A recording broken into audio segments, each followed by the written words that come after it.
Dites-moi les gars, on parle de qui aujourd'hui? Et on parle de Becca. Donc voici la carte Human Design de Becca. Les novices, ça sert à rien de ramener votre science. Donc je vais présenter Becca en Human Design. Becca est projecteur avec une autorité splénique et un profil 1-3.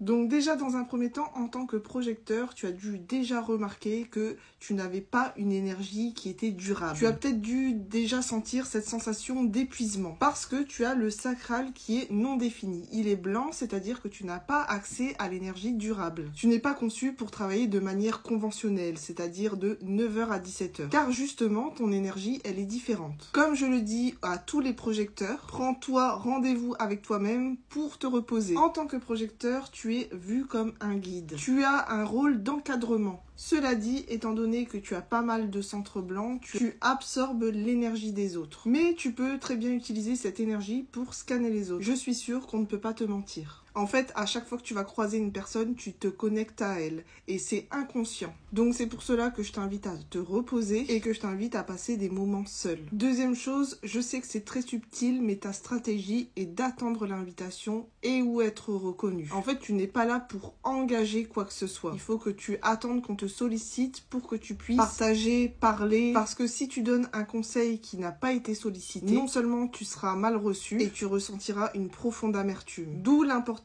de l'invitation. Je sais que en soi, ça a l'air une chose qui est assez difficile. Attendre l'invitation, c'est vraiment quelque chose que tu dois appliquer dans tes grandes décisions de vie. Et pourtant, ça ne dit pas que tu ne dois rien faire. Donner un conseil sans qu'on te l'a demandé, là, ça nécessite d'une invitation. Parce que peut-être que les gens ne sont pas prêts à être guidés. Mais si, par exemple, tu souhaites déménager, tu peux effectuer des recherches et attendre l'invitation à visiter un appartement, une maison. J'ai un podcast entier sur attendre l'invitation que je t'invite à écouter. Donc vraiment, la clé, ça va être observateur de toi et perfectionner tes invitations. Que ce soit au niveau relationnel, que ce soit dans tout domaine de vie, tu vas sentir si tu acceptes ou pas cette invitation. Un autre exemple, disons que tu recherches un travail, tu obtiens un entretien, dans l'ensemble tout a l'air correct, mais énergétiquement tu ne le sens pas.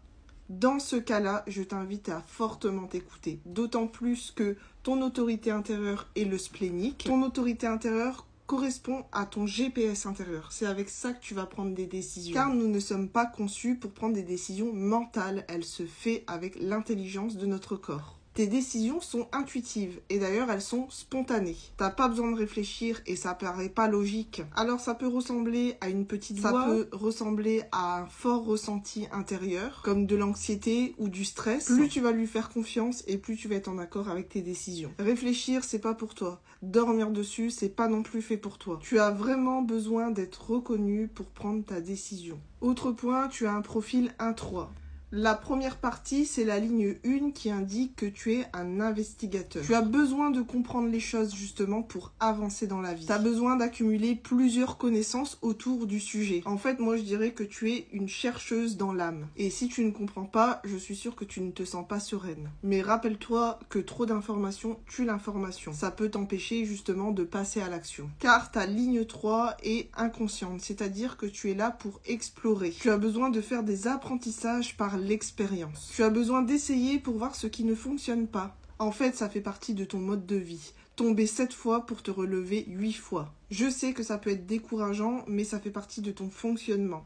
Alors, quel que soit le projet que tu es en train d'entamer, sache que si tu n'as pas encore réussi, c'est que tu es en train de préparer ton succès. J'espère que cette mini-lecture t'a plu. N'hésite pas à me dire ce que tu en as pensé.